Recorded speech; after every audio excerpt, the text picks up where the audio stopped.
Shalawama, Shalawama, I'm Dr. Yasapa. Thank you for joining us. We'll give it a few minutes before we get started.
Shalawama, we're live.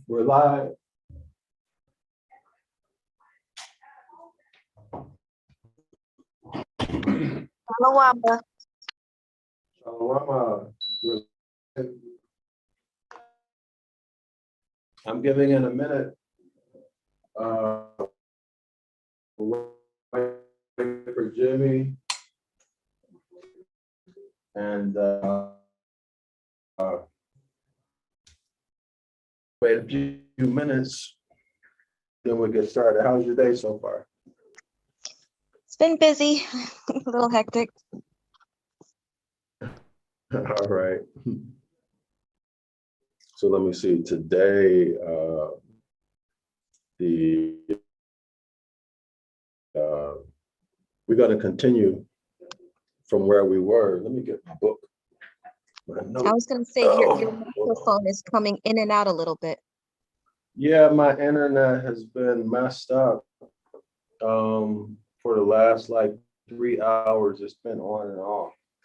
Ah, okay. So I'm just assuming that it's something like that. Continue from where we left off. And I'm going to, hold on, let me see. Maybe that's Ron. Hold on. Give me one second. I'm going to mute my microphone.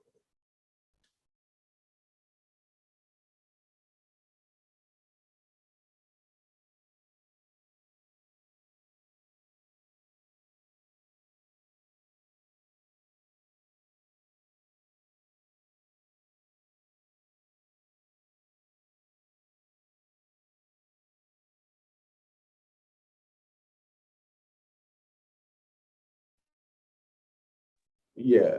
All right. So, oops.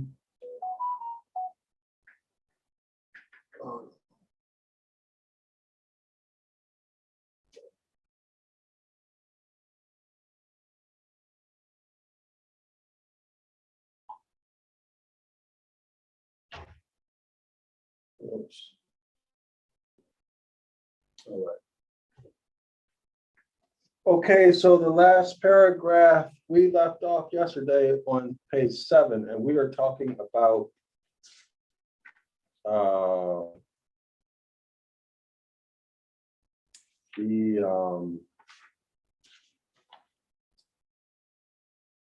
the baby Christ figure being born in the stable, and the need to think and analyze these stories that we've coming up in Christianity. So that's a pretty comprehensive summary, I guess. Important thing from episode 1 is to think. And then also the Christ figure in the Greek was half man, half horse, or Sagittarius with his bow and arrow in astrology. And so if anyone has not watched the first episode, go ahead after this episode, make sure you watch the first episode, okay, because this is a continuation of that. So we stopped on 7. I'm going to read that paragraph that we stopped on because it continues here. Are you able to hear me, Linda? Yes, I can hear you. Okay, thanks. Okay, so I'm going to reread that last paragraph where we stopped. And not a man who had the intellectual cravings of a man, but shall rise from this feast. All right, that's Jimmy.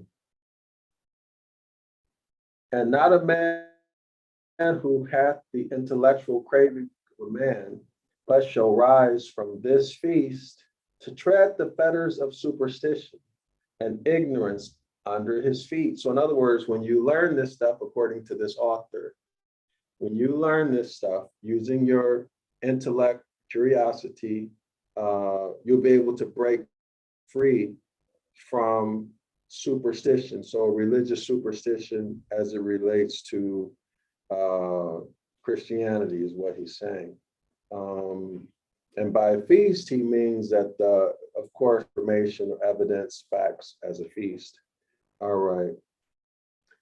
So let me read that again. And not a man who hath the intellectual cravings of a man, but shall rise from this feast, feast of facts and evidence, to tread the fetters of superstition and ignorance under his feet, as it relates to Christianity, and only to wonder how he could have been held in them so long.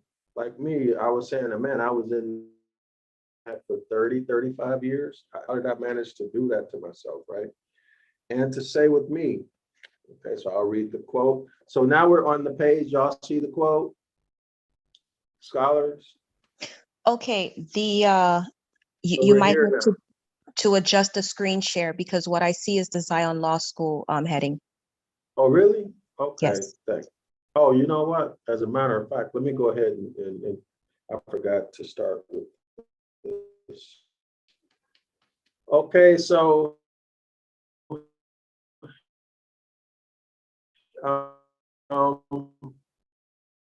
this is the 101 Ancient Ibaryath self-paced home study course.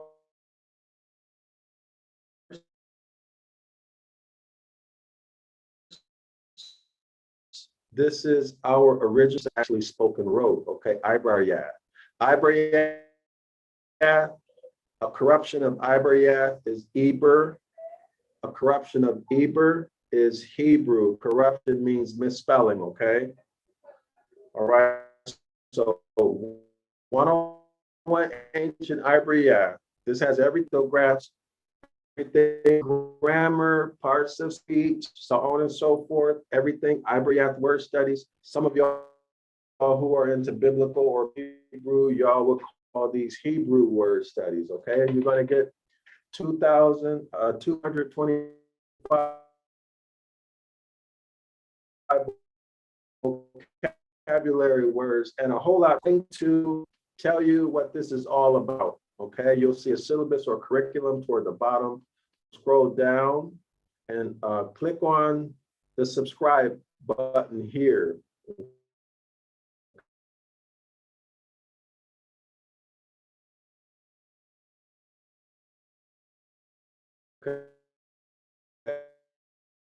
Okay, you get a $1 for 1-day trial of the 113 videos information. Okay, this is in a academic experience, not a religious experience. Okay, part 2 are photographs. So let me just give you guys an idea of what you're going to get in here. I mean, this is irresistible. It's ours. So go ahead and subscribe now. You see the Ibaryath word studies. You see how many they are, and they're really amazing. Okay, they really cause you to think. So if you are a person who hasn't been in school for a while, or if you're a person who, let's say you're retired and you want to exercise your brain, this would be the perfect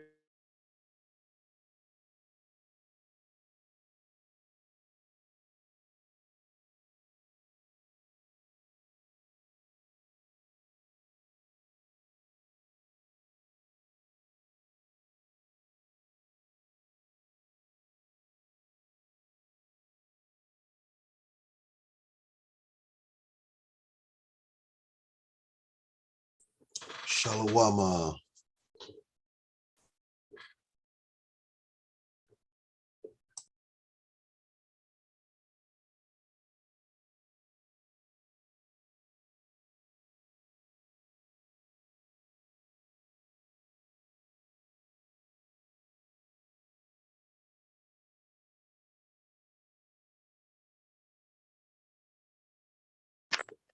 All right, looks like we have lost Dr. We dropped him.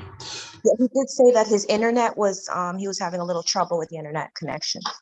All right. For those of you who's not aware, Dr. Usapa is not, here in the United States, so may have some issues. So he will be coming back. As you were looking at in the screen, was the opportunity to be able to sign up for the Ibaryath 101 self-study course. Highly recommended.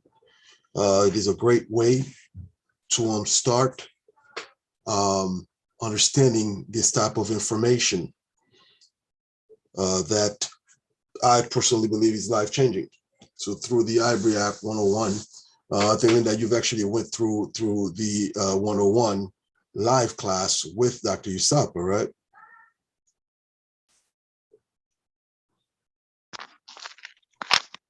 Yes, I have.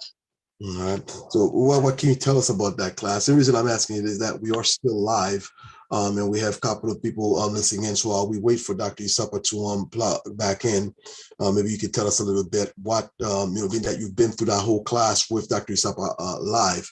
I guess a couple of times now, right?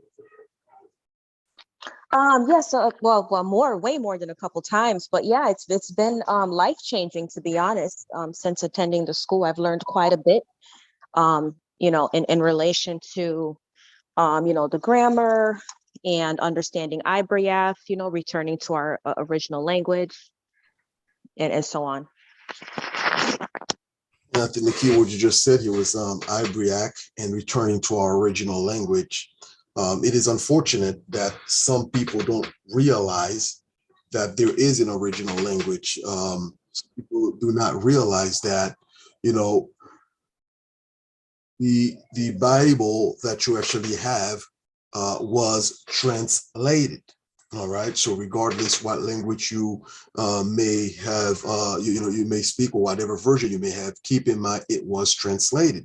And for those of us who speak more than one language, there are some words you cannot translate from one language to another.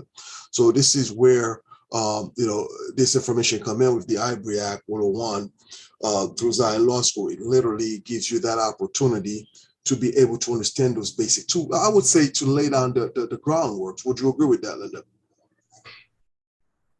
Yes, absolutely. It definitely lays down the groundwork. Again, highly recommended. It is, like Dr. Usapa normally said, almost free. So you get the first 24 hours just for $1. And then you can continue just for $10 per month.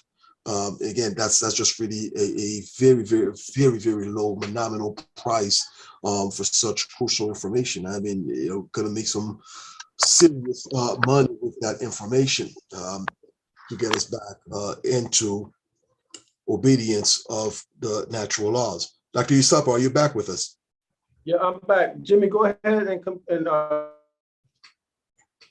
thank you guys for that.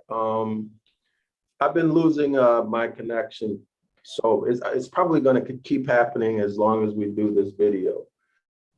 Not a problem. So we'll, if that happens. But thanks for doing this for me. Can you guys go ahead and can you see it? Yeah, it looks like Dr. Isapa is still having issues with the connection as he worked that out. If you notice one of the screen that was up there, we were looking at Jeremiah 8:8. And particularly, Can you see it, Jimmy? yes, I can actually see it. We like Can you hear looking. me? Yep, we can hear you, Dr. Isapa. So we particularly like looking at the amplified Bible version of it. Again, just like we were saying, it was translated. So in other words, depending on which version of the Bible that you actually have will determine what version or what translation or transliteration that you actually have. Linda, while we wait for Dr. Sola to get back, can you tell us a little bit the difference, when we say translation in contrast with transliteration?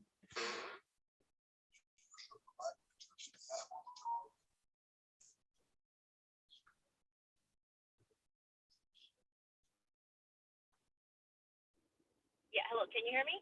Yes, we can. Okay, sorry about that. I don't recall. Can you remind me, please? No, not a problem. So you know that there are words that are translated. You Yeah, can Linda, translate it. Yes. Jimmy, Dr. can you Sapa, guys hear me now? Yes, I can. Okay, you guys hear me? Yes. Okay. What going to say, please? Can you turn your microphone up too? Your voice. Yeah, I think with the connection, it may have had So an we can hear you better, please. Yeah, So it looks like they're playing with our connection, and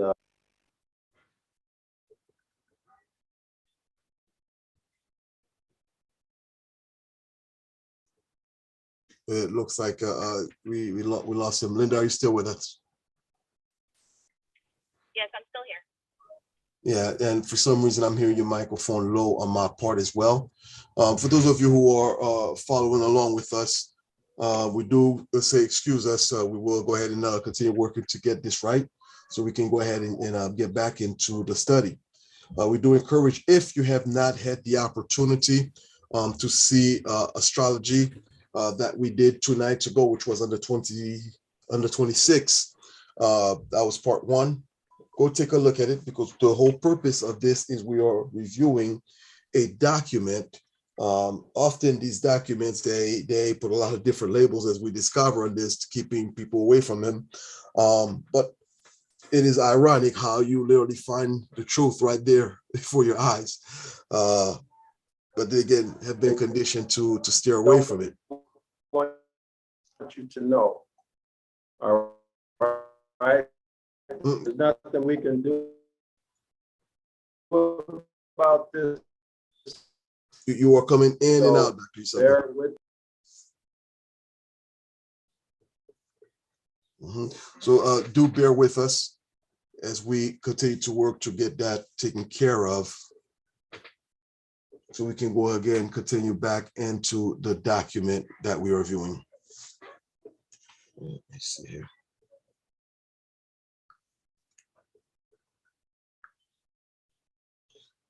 Linda, when I speak, do you hear me loud? Because when you did come on, it is very low, and I think that's why Dr. Isapa was hearing low, but this is streaming from his system. That's the problem.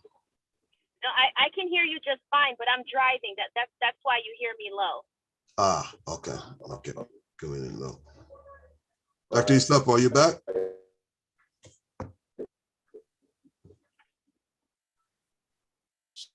So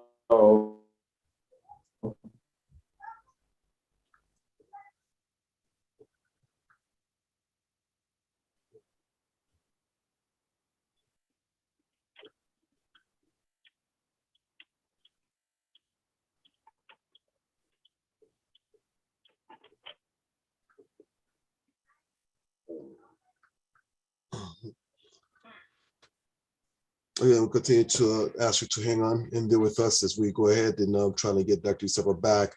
It is streaming from his system, so therefore some of the documents he'll have to get back on, so he'll be able to show it.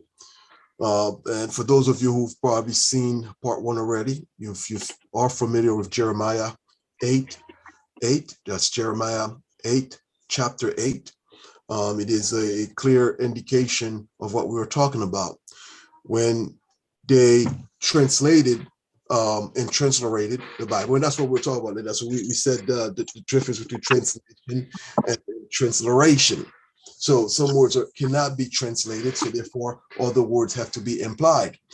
Often, especially like I was saying, for those of us who actually speaks multiple languages, you attempt to translate one sentence, one word, or whatever it is into the next language, or from your native language to English, and you find that some words are just not translatable, and some words you cannot really give it the true essence of the word.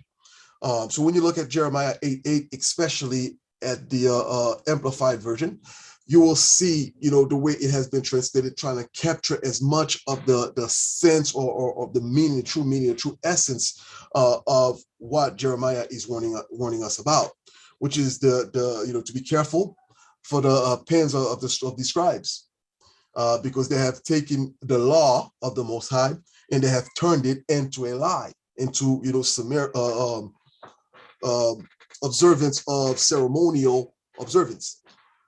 Which is extremely, extremely key, because it changes the way you actually look at not just the Bible, but any document that you're actually reading. So with that Hebrew 101 course, it literally helps you understand now some of the cultural of our people, our ancestors, the understanding of the way their writing style, because as we mentioned, different languages has different grammar rules, and unless you apply those grammar rules, you cannot really understand what is being said. So when you translate it, you can literally really miss the essence of it, and it's proven to be true because of the different version of the Bible saying different things. And we often say this: when you change one period, one comma from any sentence, it can literally change the whole meaning of that sentence. It could, which explains why you have so many different religions, different doctrines, and all of them holding, some version of the same Bible.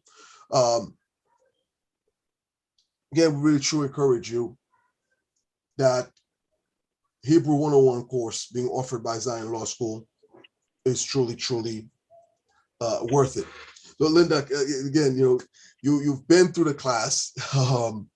What can people thinking debating to invest that $10? What can they really expect? Honestly, the course is worth way more than $10. That course is priceless. You get a wealth of information in that course, introductory information in that course. Is it doctrinal? It's definitely not doctrinal at all. You're just learning just the basics, the grammatical rules associated with the Ibaryath language, understanding worldviews, and other concepts. Now, I personally have the 101 Hebrew Ibaryath, and it is just a phenomenal tool. One of my biggest takeaway, not to give too much of it, but to tell you guys what you can expect out of it. One of my biggest takeaway was looking at the different paradigms, the paradigm between the Greek paradigm and the Hebrew paradigm, which is their point of view, the way that they, each group look at things, the way they view the world. Unless you have the right perception when you are translating, I mean, it's very difficult. Now, me personally, I'm from Haiti, and the cultural differences between Haiti and America is significantly different. The way we perceive things, the way we look at things, it's extremely different. So when you look at those who speak French versus English, again, there are significant differences in that language. So unless you actually know some of the cultural background, the history, it may be extremely difficult to really translate that information. So with the Greek and Hebrew paradigm, it literally gives you that opportunity as well to understand the culture, which then you later on will apply, because then you understand the concept between something being concrete versus something being abstract. See, then those are the same information that you then going to use when you are looking or studying the word, and you are able to identify these Jeremiah 8:8 occurrences. I remember having a conversation with you, Linda, and your specific word to me is, I don't read nothing the same anymore. Everything I look, I have to literally go deep into it, because we know over time,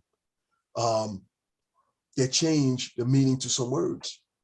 You know, you learn there are denotative and connotative.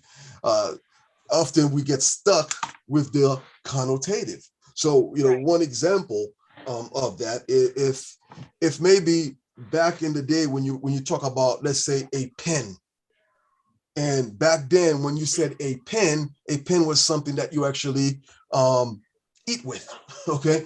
So a pen is something you actually eat with. But later on, that has been changed over the years. Now a pen is something you actually, let's say, write with. Well, if I'm reading a document that was written from back then, I cannot expect for that word pen that I now use to write with to mean something I actually write with. And if you do that, you completely lose the whole point. It looks like Dr. Isapa is back with us. We do have Jeremiah chapter 8, verse 8, which we were just talking about, with the Amplified version. Looking at the Amplified Bible, and that's the one we mainly choose to read, it says, "How can you say we are wise? And the law of the Most High is with us, and we are learned in its language and teachings.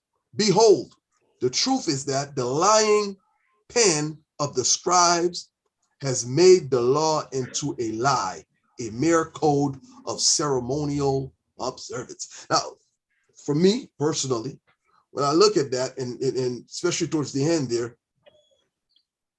they have made the law into a lie, a mere code of ceremonial observance. It just talks to you about the church. Talks to you about the church. Now, whether it's Christianity, whether it's the camps, but it's these organizations that we learn that goes completely against some of the key things the Most High did not want us to do. Jimmy, thank you, Jimmy. Can you guys hear me now? Yes, absolutely, Dr. Isapa, you are back. Okay, thanks. I appreciate it. Are you finished with this page, Jimmy? Linda, did you have anything else, or? Go ahead, Jimmy. I think Linda's driving. She's almost at her destination, and she'll be on full with us. But yes, even when you look at that page and looking at it, you can see different rendering of that same verse. Even if you look at that NASB 1977, that's right above it, is the same exact verse that we just read, but it was rendered this particular way by these particular translators, by this particular version of the Bible. Now, whether it's King James or whatever it is. So this gives you the opportunity to understand how those words are rendered. And once you understand the cultural differences, you understand some of the things that we were just discussing, then you will understand how that you can actually render it as well and drive the truth out of that particular verse. Okay, thanks, Jimmy. I appreciate that. You did a good job with that. So let's go into the document. Hopefully this won't continue to happen, but if it does, scholars, if this continues to happen, just remember that it's not me or us, but this is sometimes what happens, especially when you have information that the powers that be don't want you to have. All right, so don't get discouraged, be enthusiastic, especially when you see stuff like this happening, okay? Get charged up and enthusiastic, get more curious, okay? Make sure y'all subscribe to 101 Ancient Ibaryath. All right, so let's begin. Is the screen showing, Jimmy? Not yet. Not yet. How about now? It looks like it's pulling it up. All And right. here we are. It has shown and will be showing up to the audience here shortly. Do you want to begin with the reading? Do you see it, or it's not up yet? Yep, I see it. Is that where we left off last time? Huh? Are we picking up from where we left off? Yeah, we're picking up from where we left off. I gave a little bit of a summary before all of that, before I got disconnected. But if you would probably give that summary again, Dr. Isaba, because I think it was missed. okay, all right. So yesterday the day before yesterday, we did part 1 or episode 1, okay? And we're talking about the Star of Bethlehem. And in the story of the Star of Bethlehem, there's a discussion of the baby Christ figure and the 3 wise men who went to visit, worship, and bring gifts.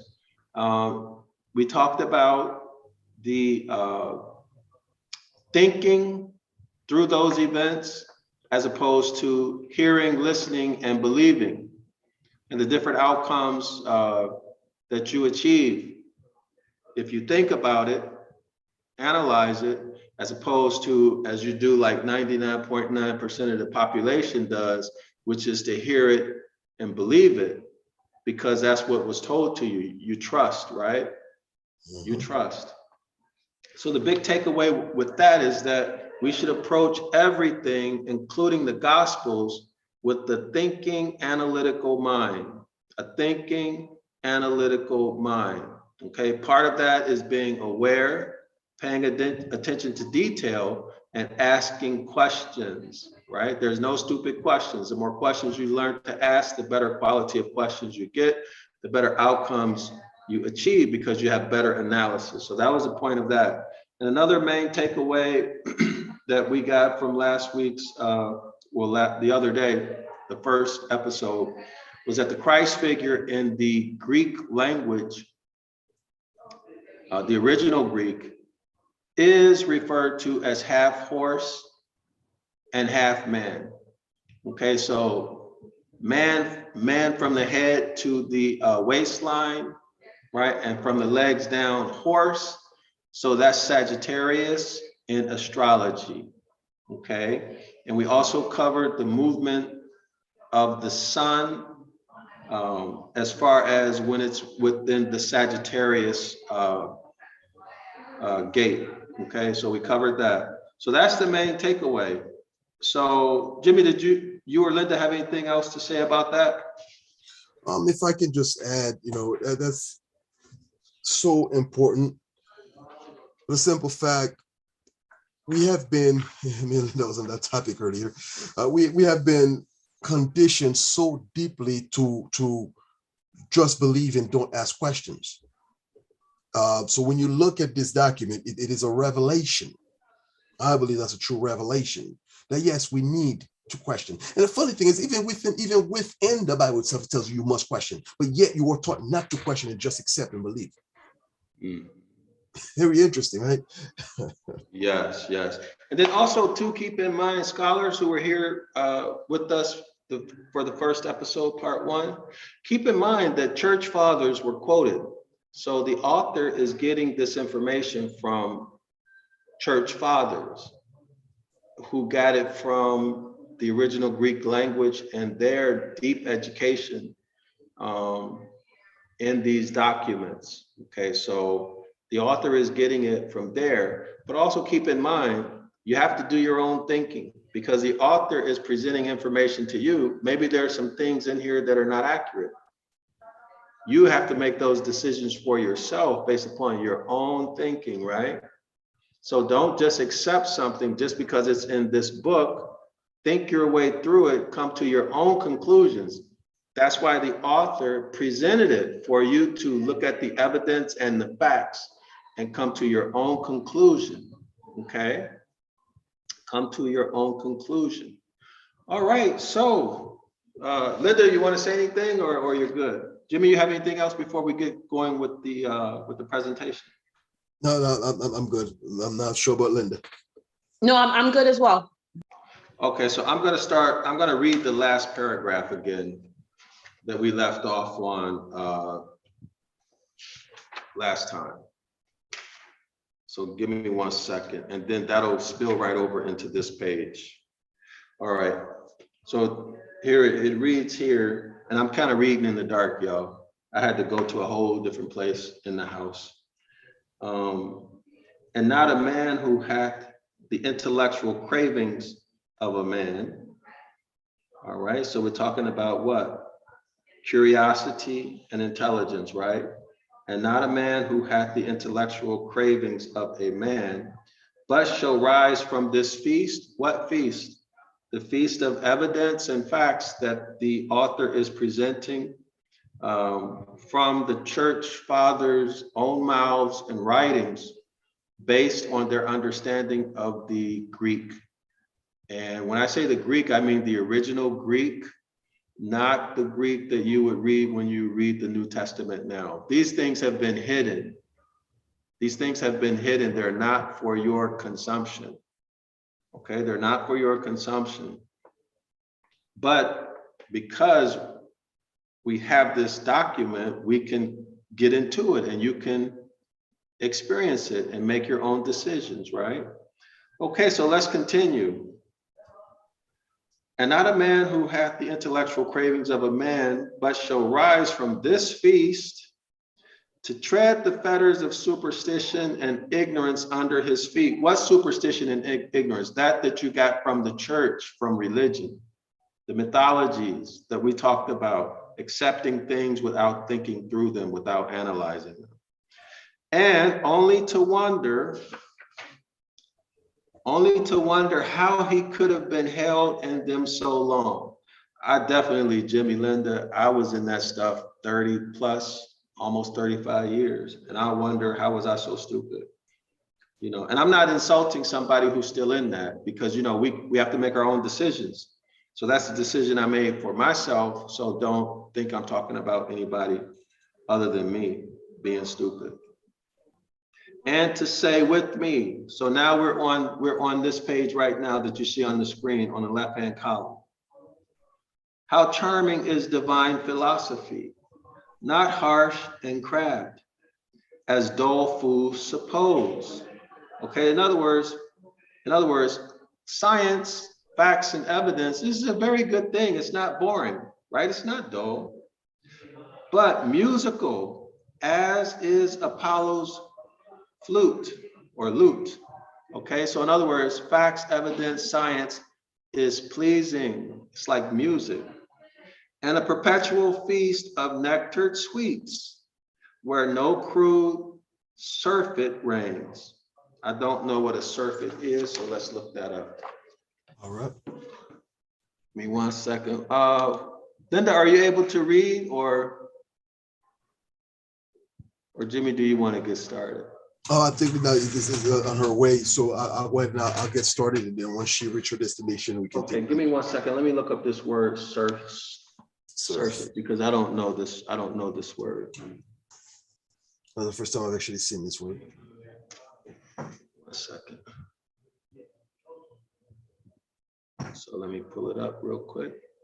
So scholars, it's very important that we understand all words, okay? Very, very important. Otherwise, if you don't understand all of the words, you'll miss something big that could totally shift the entire meaning of the paragraph or sentence that you're reading. Okay, so we always have to work with precise meanings, and we practice that at Zion Law School. Okay, so here we are. Surfeit, definition and meaning out of Webster's. Okay, surfeit is an overabundant supply, excess. How to use surfeit in a sentence? Well, okay, let's go back. So this is excess, superfluous, right? All right, so, okay, so where no crude surfeit reigns. In other words, no what? No exaggeration. It's just the evidence and the facts, the real thing. Okay, Jimmy, so let's get going with our first paragraph, which is a big one. All right. I have explained to you how the Son, notice S-U-N, I have explained to you how the Son, who is the Jesus Christ and the only Jesus Christ that ever existed, as he passed respectively into each one of the 12 signs of the Zodiac, assumes the character of that particular sign and is assimilated and entirely identified with it, so that while he is still one and the self same, supreme, and only God, we find him continually spoken of under the most opposite and contradictory characteristics and attributes. He is even sometimes spoken of as his own enemy, and is as often the destroyer as the savior of the world, sometimes loving the world, then hating the world, then reconciling the world unto himself. Let me go ahead and stop right here if we can talk about that part there. It is very interesting. As I read this, I'm just thinking of the different characters as it describes it there. Loving the world, hating the world, as we're taught for the God, that deity so loved the world that it sent its only son. And then we know that son will then return again, right?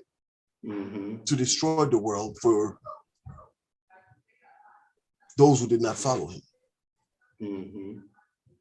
She also mentioned something, Jimmy, if you could look at the sentence right above that where it begins, so that while. You discussed this yesterday. You want to go ahead and go through that again? Mm-hmm. So that while he is still one in the same, in the self same, supreme, and only God. Yeah, we spoke about that yesterday, the other day, part one. It is very interesting because that's a concept with Christianity, that you have to believe that the Father is the Son. You know, they are of one, and then you have a division between, well, the Spirit is a third person, or the Spirit is just the power that they share, the two share. So it's going to be Trinity or divinity. Yeah, can you discuss about when you were trying to explain it with your children? Mm-hmm. Which is extremely contradictory, because as I had explained in part one, I remember being within the church setting, responsible for small children, that you were teaching, and you passing this information that you yourself truly struggling to understand. And I didn't ask you the question. The question was asked by one of the children, and the question was, what was the difference between God and Jesus Christ? And so I recall explaining that to that children. Well, it is the same. You see, Jesus Christ is God that was manifested in the flesh. Then, as you explain that to this child, they still say, well, so it's two people, right? Or is it what? Well, you try to explain that it's one, it's two, but it's one. But as I explained that, even I am myself in the back of my mind, convincing myself, yeah, I understand this. Because you were taught in religion, you have to have the Holy Spirit to understand that. And guess what? As a child, and you hear that, well, you have to have the Holy Spirit to understand that. At some point, you want that Holy Spirit that you were being told of so badly, and then boom, oh, yeah, I get it. Yeah, it's one of the same. I get it. It's one of the same. Man, so now I have the Spirit. But then when truthfully, in the back of your mind, it's just like, well, Okay, let me understand that. And I specifically recall when I came across that verse where it says, "Hear, O Yisrael, I, the Most High, your power is one. You shall have no other powers before me." And that right there hit me. Well, if he's telling you he is one, wouldn't that be the time? Because it was during the same time of the contract, actually. Wouldn't that be the time that he warns them, eventually this is what I'm going to do? I'm going to duplicate myself or something. Give us a heads up right there during the moment, that pivotal moment of the contract. So when you were telling the child, did you believe it? Well, that's the thing. In the back of my mind, I'm convincing myself of it. Huh? That's the whole thing, because in the back of my mind, as I'm telling the child that, trying to convince the child that, I'm trying to convince myself of it, because truth of the matter is, it did not make any sense to me. Oh, okay, good. That was a point I wanted to bring out, because I'm sure there's a lot of people. I actually experienced that too, Jimmy. Okay. You know, that was one of the things that that led to me being involved in the religion that I was in, because it was not a Trinity type of religion, you know. Okay. So that was a big thing for me. And also for scholars in the audience, keep this point in mind. The sentence right above that, what this whole thing is about that we're reviewing is the sun and it's traveling through the sky, or through the 12 zodiac signs, right? And when the sun enters one zodiac sign, it takes on the characteristics and attributes of that zodiac sign. So for example, in Aries, it takes on the character and attributes of Aries, right? In Taurus, it takes on the character and attributes of Taurus, so on and so forth. And then once it gets to the 12th, it repeats from the first zodiac sign, okay? So Christianity, according to the evidence and facts presented in our document, is the sun and its characteristics and attributes within a specific zodiac sign, okay? And how it traverses through all 12 and then repeats itself. Okay, so Jimmy, let's continue. All right, let's find out the point where we stopped at, okay? Reconciling the world unto himself, thus borrowing continually his moral character and the gospel fable. And I quote, thus borrowing continually his moral character and the gospel fable. From his physical, it looks like affinities in the zodiac. That's the first time I've actually seen that. We know a lot of those words in this document are older, but affinities. Oh, okay, so let's look that up. All right. All right, affinities. Whoa, how did that happen? All right.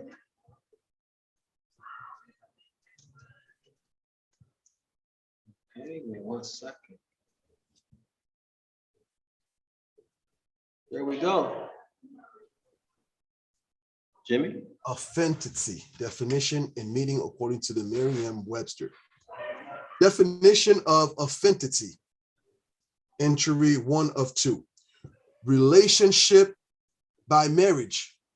This one, Jimmy, this one.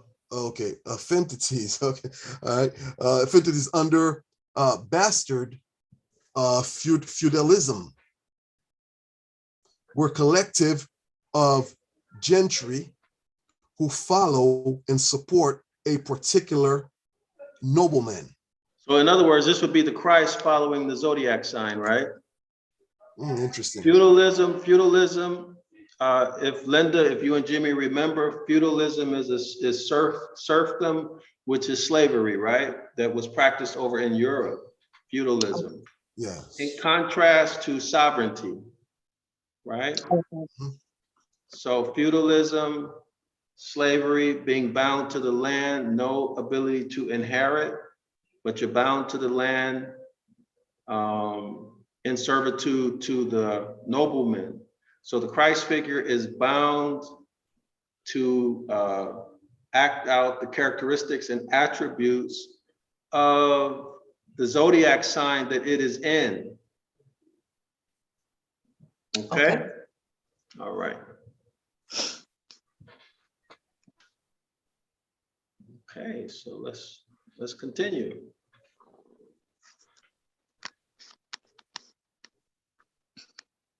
All right. As we continue with the document, where we affirmities in the zodiac. He is the lamb of God in March. He is the lion of the tribe of Judah in July. While he is the sign that shall be spoken, you got your cursor on there, that shall be spoken against. That is, okay, let me just take that back, please. While he is the sign, he is the lamb of God in March. He is the lion of the tribe of Judah in July. While he is the sign that shall be spoken against. That is, the sign of Sagittarius. The half man and half horse in the gloomy month of November. The sign which is indeed spoken against. The gloomy month of November. When the people of England hung and drowned themselves. Can you give us a little explanation on that, Dr. Isabel? Say it again. Can you give us a little explanation on that? Oh, explanation. November is, okay, October is the last month of autumn, right? November is winter. And in Europe, what's happening in winter? It's really cold, right? Really cold, life gets really, really hard. So when it says here, the gloomy month of November, when the people of England hanged and drowned themselves. So what is that? Processes of ending life, right? Sun goes down and they get very little sun anyway. So when a person does not have sunlight, what does it cause? It causes what? Depression. Y'all follow?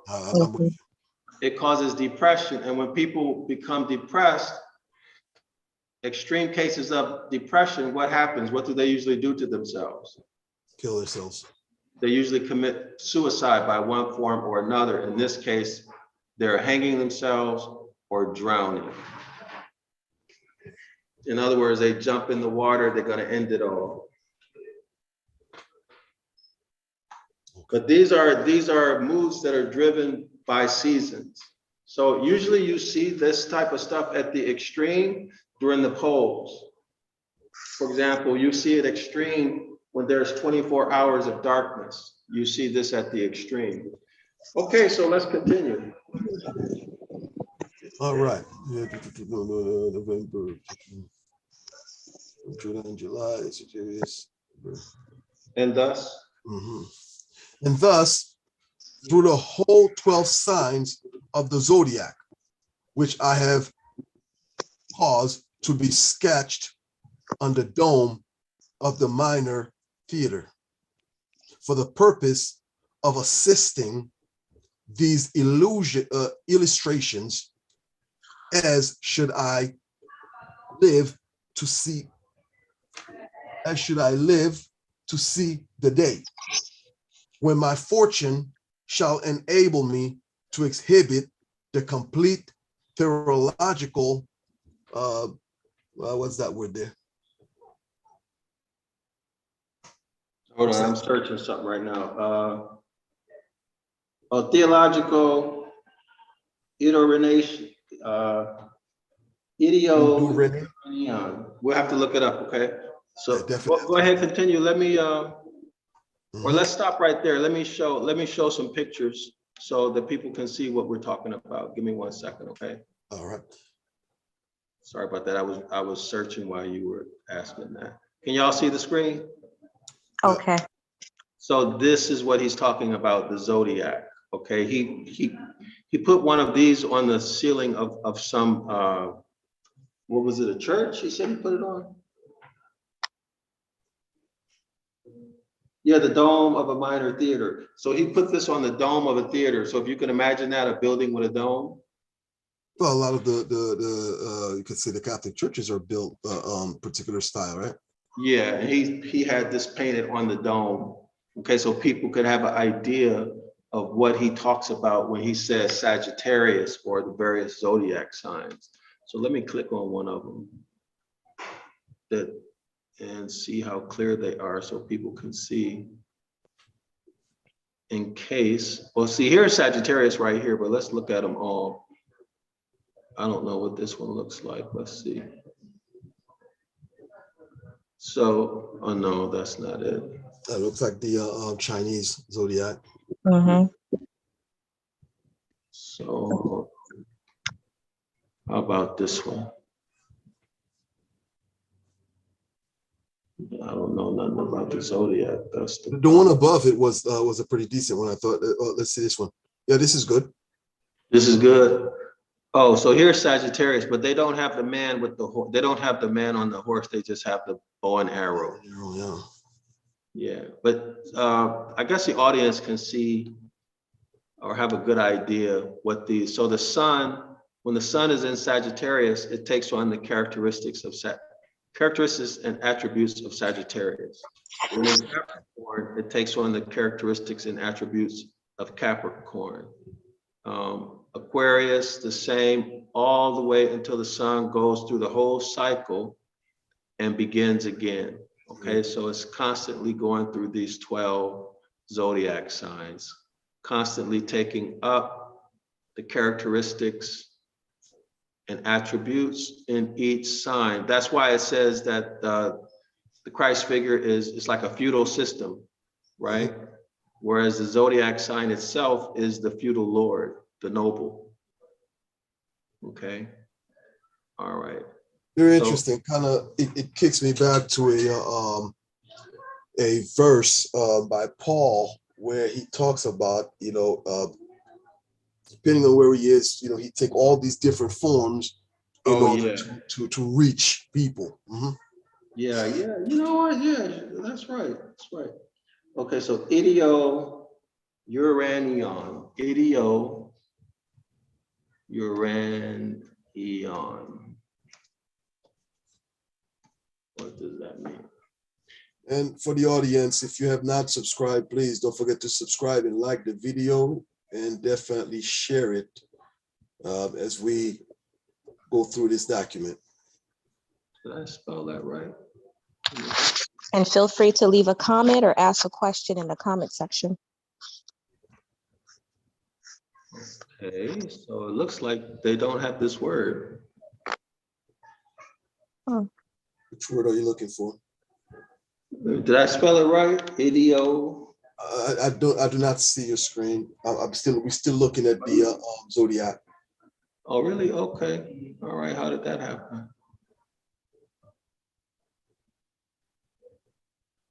All right. There we go. Oh, I think it's spelled with an E at the beginning. Ah, okay. E-I. Thank you, Linda. There it is. Okay. So what's the meaning? Okay. And Ideo-Uranion is a kind of orrery that combine mechanical movement with a method of back projection. Oh, okay, I know what this is getting at. All right. This is talking about, oh, so y'all see it? Yes. All right, so this is mimicking the movement of the star, of the planets. Oh, okay. Okay. Yeah, okay. So, yeah, I know this now, all right. Okay, so then that would be in alignment with the movement of the sun, as we've been talking about. Yes. Okay. Yes. Okay, Jimmy, let's continue. All right. Where are we here? Okay, idiom. Okay, down there, which I mediate. No. Okay. Let me try and get back Can you here. start from the beginning, as should, or well, let's start at and so that we're fluid. Start back up at the beginning. And thus, through the whole 12 signs of the zodiac, which I have caused to be sketched on the dome of the minor theater for the purpose of assisting these illustrations, as should I live to see the day when my fortune shall enable me to exhibit the complete philological idionian, which I meditate, which I meditate. No, and not an iota. Okay, he says no, an iota, not one single genuine passage of your Old or New Testament will I leave unexemplified. It means explained. Unexemplified, undemonstrated, or untraced to its origination in that cult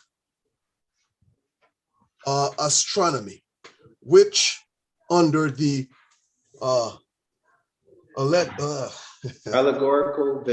allegorical veil of what was called scared history, and it says has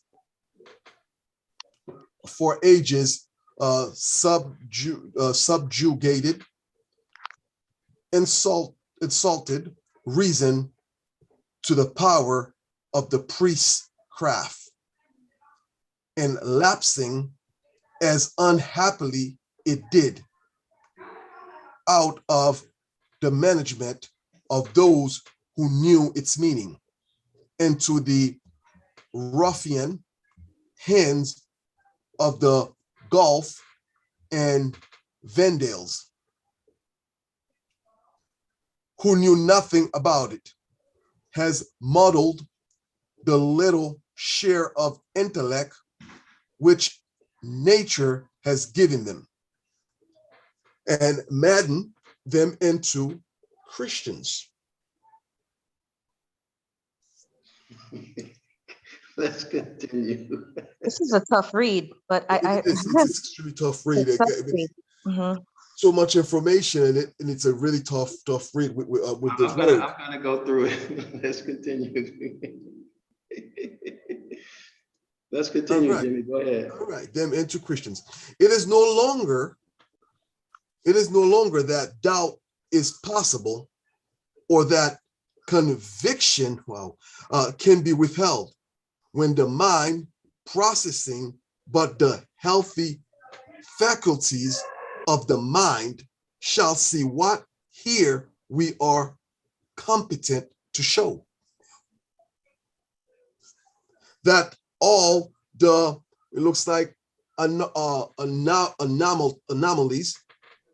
contradictions, and absurdities of the gospel, by which 1,000 generations of wrangling idiots have been led by the nose by sanctified knaves into 1,000 different sects are but the fallen ruins of a once glorious temple, in which our art can yet trace out the position and relations of every part. Wow. Can mortise the beam into the joist can dovetail, never heard of that word either, every angle and replace every frieze and cornice upon the entablature of its proper shaft, till the whole shall present to you the perfect symmetry of the first citadel of science. Okay, so yeah, that was a lot. Do you all have any questions you want to ask right now? Other people may be asking the same questions, and then after you get your questions out there, then I'll go back over and read it and explain it. Yes, what is this paragraph talking about?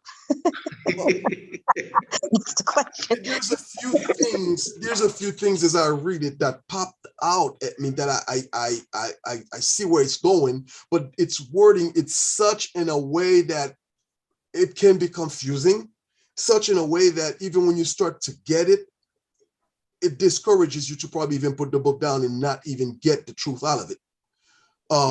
Notice it talks about basically the turning, it talks about the priestcraft, turning, as unhappily it did, turning people into Christians, okay, and meddle them into Christians. It is no longer that doubt is possible. So in a way that, you look at the Christianity, it's no longer that doubt is possible because it has been crafted in a way that you are not supposed to doubt it.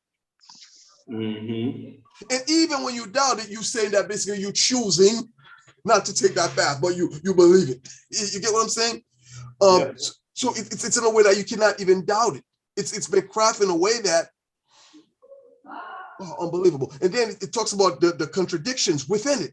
It's there in the gospel. There's a lot of contradiction within it, which 1,000 generations of wangling idiots, thousands generations passed it to our ancestors. They give these false deities to our ancestors. They give them to us, keeping us in the curses, right? Yeah. Okay, excellent. So let's go through it. We'll start with and thus, okay? And thus, can you guys hear me? Yes. Okay, and thus, through the whole 12 signs of the zodiac, which I have caused to be sketched on the dome of the minor theater for the purpose of assisting these illustrations. In other words, if you see the zodiac signs, you'll be better able to understand what he's talking about. Okay, and then it goes, as should I live to see the day when my fortune, that's his money, right, shall enable me to exhibit the complete theological how do you pronounce this? Let me go back to the word. Let's look at that gadget. Here it is. He wants to make this and have it painted on the wall. Y'all see my arrow, my cursor rather? Yes. He wants to paint that on the ceiling so people can see the exact movements of the planets. Okay, that's what he's talking about. Okay, this is an orrery. That's what he's talking about. You see it? An orrery is a mechanical model of the solar system. It illustrates or predicts the relative position and motions of the planets and moons, usually according to the heliocentric model. It may also represent the relative sizes of these bodies. However, since accurate scaling is often not practical due to the actual large racial differences, a subdued approximation may be used instead. All right, so that's what he's talking about. He wanted people to see this so that they can see what he's talking about, because if you don't see it, it's really just a huge abstract, you know? So that's what he's talking about with this Idoranian, okay, which he meditated. In other words, he was getting his money together so he could afford to paint that, right, so people could see it. And he says, no, or or not an iota, not one single genuine passage of your Old or New Testament will I leave unexemplified. That means unexamined, right? Unexamined, undemonstrated. Okay, in other words, he's going to show you using the language. That's what he's asserting. Or untraced to its origin in the occult astronomy. So what's the occult astronomy? Well, what is occult? Rather than say it, I'll pull it up because people won't believe it if they don't see it. Mhm. People tend to think occult is like spiritism and that kind of stuff, right? Devils and witches.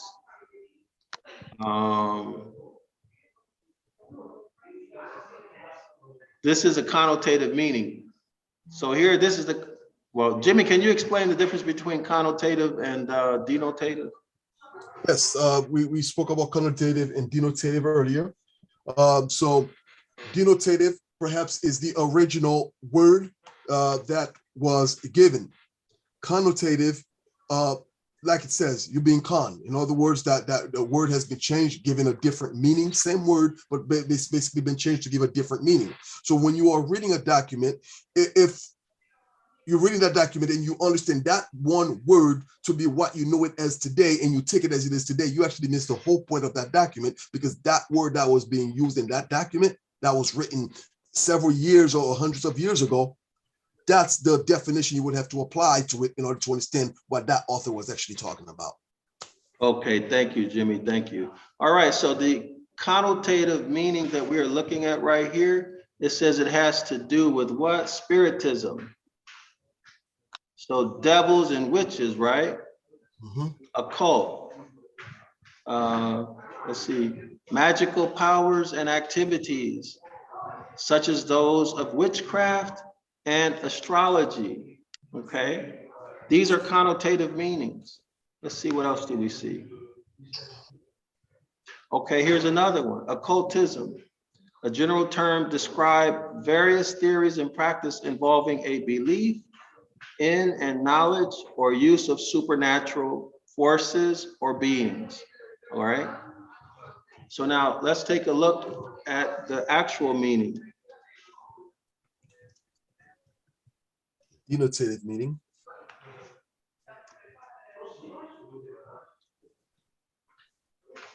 All right, so occult, the etymology, according to, well, the etymology of occult, according to the etymological online dictionary, is secret, not divulged. Occult, adjective, from the 1530s, quote unquote, secret, not divulged. In other words, secret knowledge, from French occult, and directly from Latin occultus, hidden or concealed. So hidden knowledge, concealed knowledge, secret knowledge, past participle of whatever that is, cover, over, conceal. All right. So that's the meaning of occult. It's not spiritism and all of that. All right. In other words, if you don't want someone to know something, are you going to tell them? No. No, right? You're going to hide it. Right? So if you want to have power over someone, you're not going to teach them science. You're not going to teach them natural law. So that's going to be considered occult. Occult knowledge. Oh, okay. Right? Okay. So whereas astrology, Masonry, right? yeah, astrology is not, now there's two things, okay? There's astrology when the religious people got a hold of it. And then there's a science of astrology, okay? And what's the science of astrology? We just looked at it. Remember, scholars, we just looked at it. It's the movement. I'm not an expert on this stuff. That word we looked at. Oops. Okay. Orrery, the Right, that's what it is. The movement of the heavenly bodies. That's what it is. okay. Okay. That's Okay. That's what astrology is, the movement of the heavenly bodies. And each of these signs are said to have energy. All right. So what can we relate this to? So if you think about an atom, let's say hydrogen or gold or any type of atom on your periodic table, they all have their own energies. They have a specific number of electrons, neutrons, and protons, right? Correct. They behave a certain way. That's just what it is, right? Sometimes the energy, if you pay attention to it, it's going to look like a particle. If you're not paying attention to it, it's going to take the shape of just a wave, right? Okay. That's how these atoms present. Same thing with the planets. Okay, and I'm not anywhere near being an expert on this, but I'm just only trying to say what's happening here. They have energies, and then these energies interact with other physical things, and they produce some type of characteristic phenomena specific to each sign. Okay, so that was before it became devils, witches, and warlocks and spookism, right? Right. Okay. It was a science. This information kept secret. So That's it what's was being said here. the science of it was a science that talked about, again, like you said, the movement of the heavenly bodies and Right. specific. Mm-hmm. No, go ahead. Yeah, I was going to say, based on those movements, depending on the position, would then that's where you're dealing with the different energies, aka zodiac signs. Right.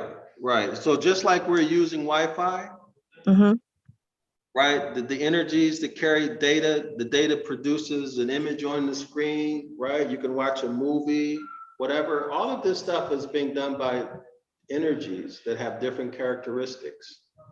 Okay. So that was all it was then, that's all it is now. It's a science. But when the dark priesthood got a hold of it, they wanted to scare people away from it, right? Because if you ever find out,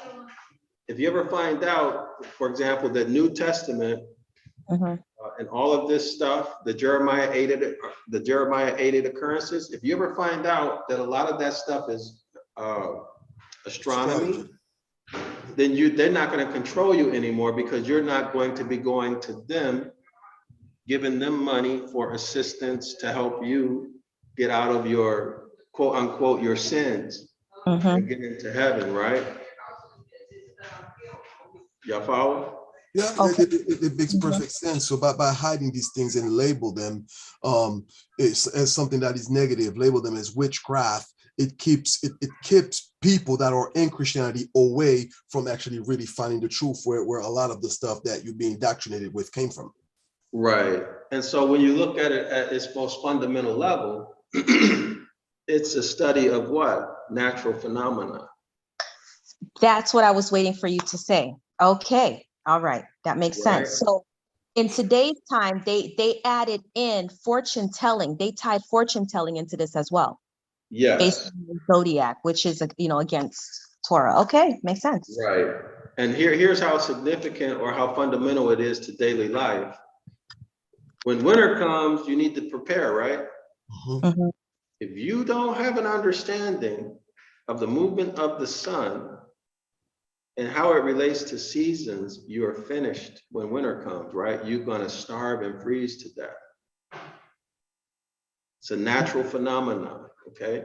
Let's say when spring comes, if you don't have an understanding of when the sun is going to position itself in the sky so that it's spring, how are you going to know when to begin planting?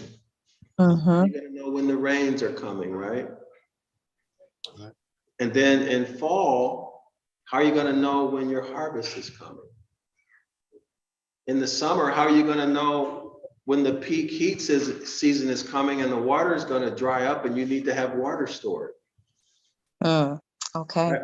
All of these things are governed by the sun's movement through the sky. Y'all follow? Yes. Agriculture. Yes. So if you don't understand this stuff, you're finished, right? Because you cannot survive. So when the priesthood wanted to capture the people's mind, thus their body, they first detached them from nature, detached them from what? Natural law, right? So that they become dependent on the priesthood.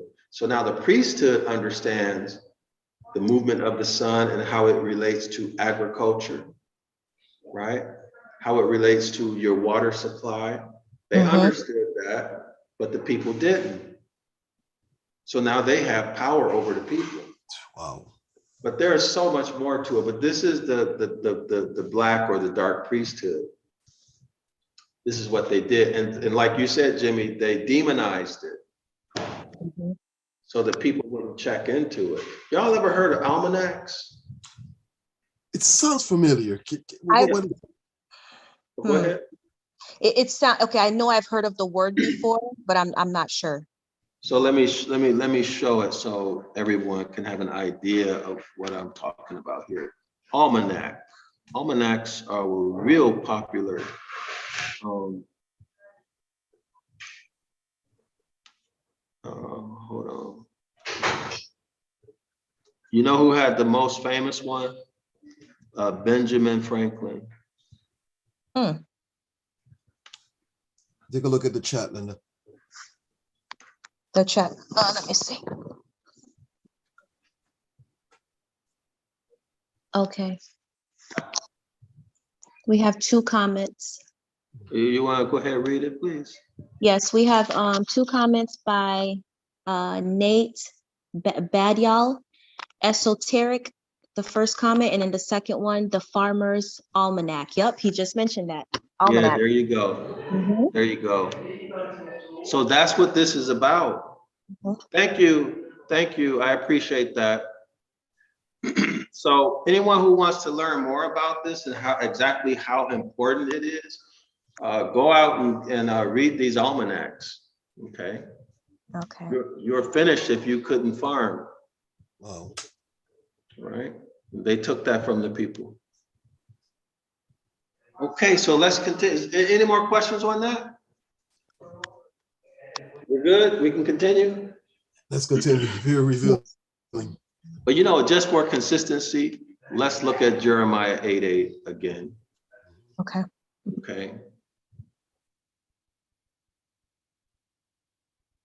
So, trusty Jeremiah 8.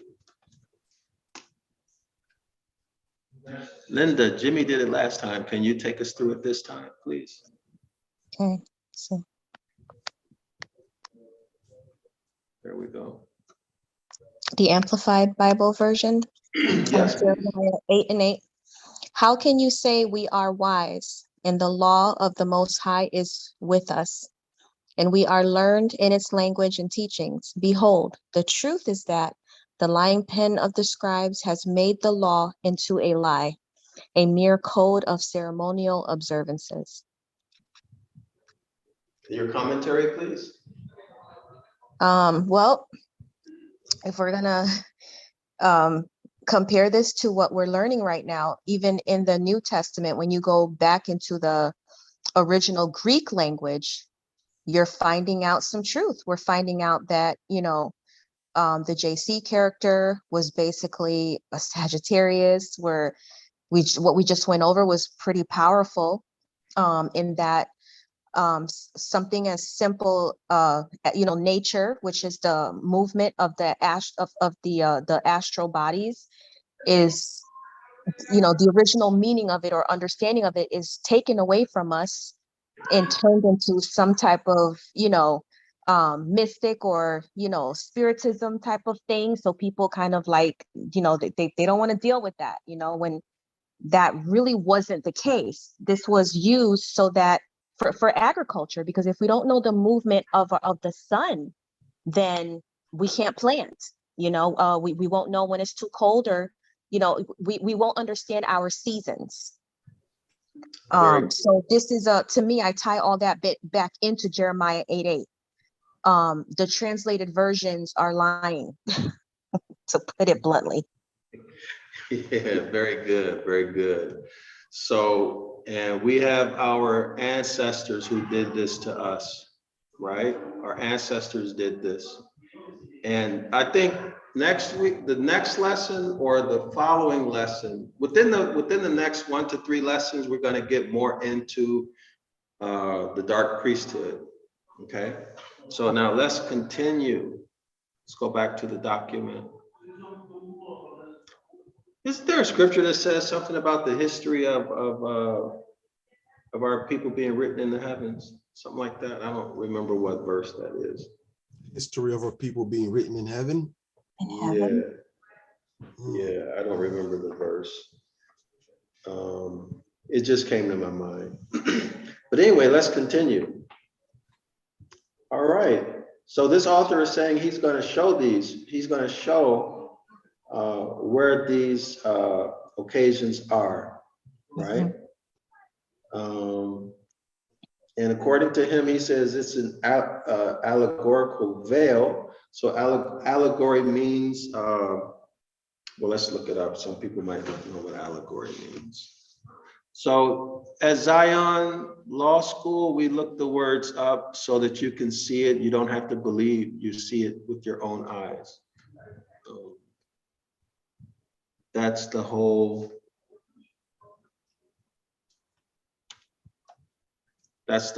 point of learning, right? And thinking.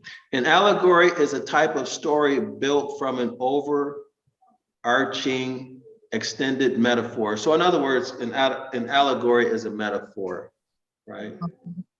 All right. Metaphors are things that are symbolic of something else, okay? All right, so let's continue. So the allegorical veil of what is called sacred history, okay? Sacred history, but what, in fact, it never really happened, right? For ages subjugated, okay, subjugated means what? Dominated, right? That's a synonym for subjugated.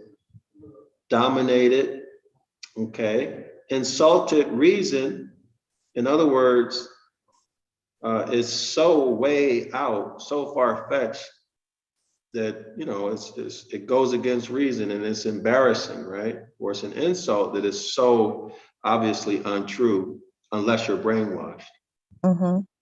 Okay, for ages subjugated, insulted reason to the power of the priestcraft. There we go. Y'all see it? The priestcraft did it. So let's go back. Hold on. The priestcraft did this. In other words, the priestcraft is what? The priesthood, right? Or those functioning in that capacity. Oops, where's our? So here we are again. Y'all see? Lying pen of the scribes. Okay. The lying pen of the scribes have made it into a lie, a mere code of ceremonial observances. They wrote lies and created a religion. Okay. All right. I hope that's insightful for the people who are watching. Okay, so let's continue. And lapsing us unhappily it did. Out of the management of those who knew its meaning, y'all see that? There were those who knew what these documents meant, and even when the scribes wrote lies, they understood where and what those lies meant. That's what it's saying. Okay. Into the ruffian hands of the Goths and Visigoths who knew nothing about it. So let's look up ruffian, Goths, and Visigoths. All right. Y'all good? Any questions? Nope. Let's look it up.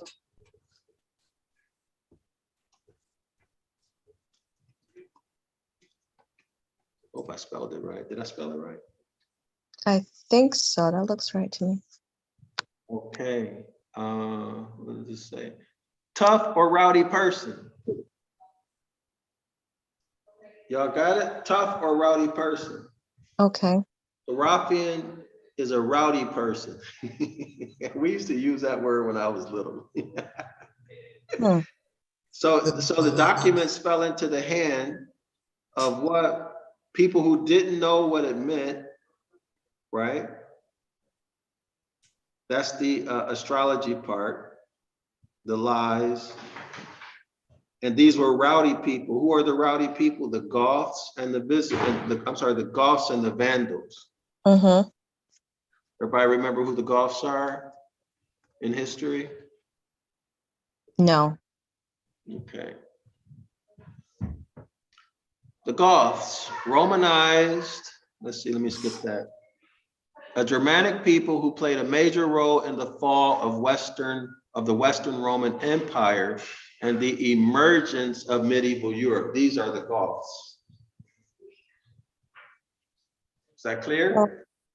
Okay. Clear? Oh, okay. Is there any tie to I've heard the word of Gothics, and when I think of that, I think of these the people, young people back in school. There was the Gothic crew. They dressed in black fingernails, and I guess we were conditioned to look at them as being very demonic.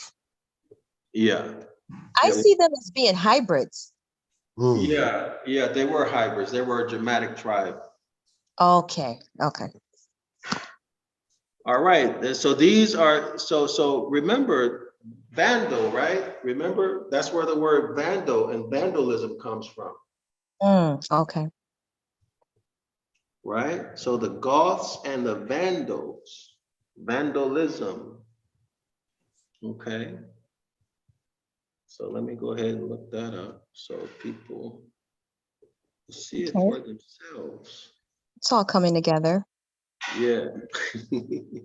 Yeah, because now I'm picturing whose hands it landed in, who's also exercising subjugation or dominating, and it's bringing me back to Genesis 1. There you go. Genesis 1. Excellent, excellent, excellent, excellent. See, these are people who, what? They didn't know anything about it, right? And then you have the whole intelligence thing, right? Mm-hmm. Vandal definition. Definition of vandal. Member of a Germanic people who lived in the south area of the Baltic Sea between the Vistula and the Oder rivers, overran Gaul, Spain, and northern Africa in the 4th and 5th centuries AD, and in 455 sacked Rome. So these are the people who didn't know anything about it, and they created a religion out of it. Okay, and others, and others, and others, and others, right?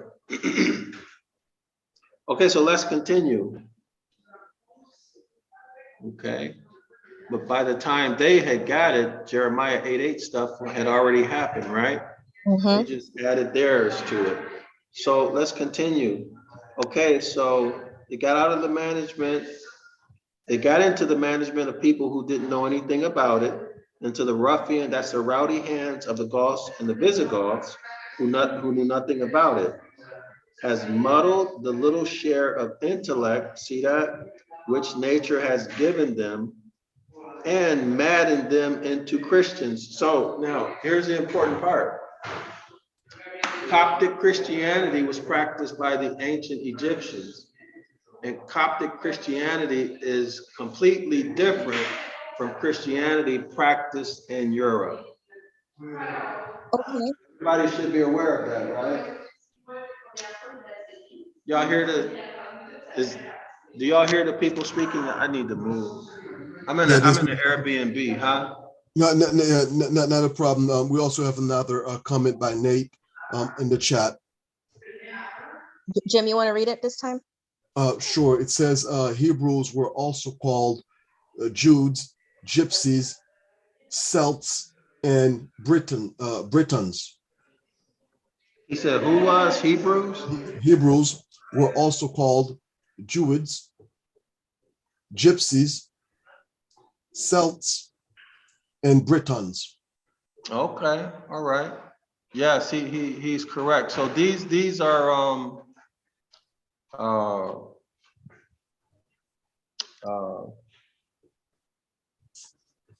Europeans, so-called Black Europeans, and then the Gypsies are, according to what I know, the Gypsies are the original Gypsies, not the ones you see today, are actually the ancient Egyptians. Hmm. Yeah, Gypsies, the original Gypsies are ancient Egyptians. Okay, so these would all be Genesis chapter 2 people, right? Genesis chapter 2 people, Moors, Mhm. not religion, but Moors by law. Go back and look up or watch the video I did on Moors are the substance and subject matter of the law. You'll get that. You'll get that. Okay, so go back and look, and you'll see that. Also that has reference to unum sanctum and the doctrine of discovery. All right, so thanks. That was an excellent correlation. Who was that? This is Nate. Nate has been with us. He's the one commenting. Really appreciate it. Okay, yeah, excellent correlation. That's going to really help somebody get clear on all of this stuff. We appreciate it. Okay, so let's continue. All right, so these Europeans, they didn't know anything about it, right? They knew nothing about it. Okay. Mhm. All right, but it was our ancestors who did it. Okay, and these Goths and Vandals created the European style of Christianity. Our ancestors created the Coptic Egyptian form of Christianity, right? All right.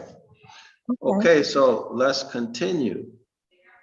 It is no longer that doubt is possible or that conviction can be withheld. When the mind possessing but the healthy faculties, in other words, you're a person who's normal health, your mind is, your normal mind, you're not crazy. But the healthy faculties of the mind shall see what here we are competent to show. Why competent? Because he understands the evidence and the facts. He understands the history. So he said he's competent to show the evidence and the facts on this matter. That all the anomalies, contradictions, and absurdities of the gospel, right? Matthew, Mark, Luke, and John, by which 1,000 generations of wrangling idiots have been led by the nose, by sanctified knaves into 1,000 different sects, of Christianity, are but the fallen ruins of a once glorious temple in which our art can yet trace out. What art? I believe he's referring to the art that he painted on the ceiling. The ceiling, that what's that word again? Yes, that one. In which our art. Orrery. Yes. Yeah, thank you, Linda. In which our art can yet trace out the positions and relations of every part. You're exactly right. Can mortise the beam into a joint. So these are carpentry terms. Okay. Can dovetail every angle, like, the cuts and how you would do if you're making a desk or a house. And replace every frieze and every cornice upon the entablature of its proper shaft. In other words, he can build it and show it, right? Till the whole shall present to you the perfect symmetry, right? You built a desk and it's perfectly symmetrical, or a building is, it's not leaning, it's symmetric, right? Using the art of carpentry, okay? Or showing the movements of the heavenly bodies through, what is it called, Linda? Orrery? Yeah, the orrery, showing the exact movements, scientifically precise, of each planet. That's what he's talking about. Till the Okay. whole shall present to you the perfect symmetry of the first citadel of science. So citadel is a stronghold. So let's look up, I want to show the meaning of knaves. Okay. Mhm. A second. Yeah, we'll also look up citadel too, because that's a good one. The way he's referring to science. Okay, knave, an unprincipled, crafty fellow. Hmm. All right. So these priests, these dark priests, are unprincipled, crafty fellows. Yes, we're talking about your religious leader, your pastor, your what do they call themselves? Your pastor, your Moshe, your what do the other Hebrew Israelites call themselves? Rabbi. Yeah, Rabbi, Moshe, Moreh, all of these, your reverend, all of these religious leaders, they're unprincipled people because many of them know this stuff. They may not be expert in it, but they know it well enough to push it and benefit from it and keep you in the dark, giving them a type, right? So these are unprincipled, crafty. Why crafty? Let's look up crafty.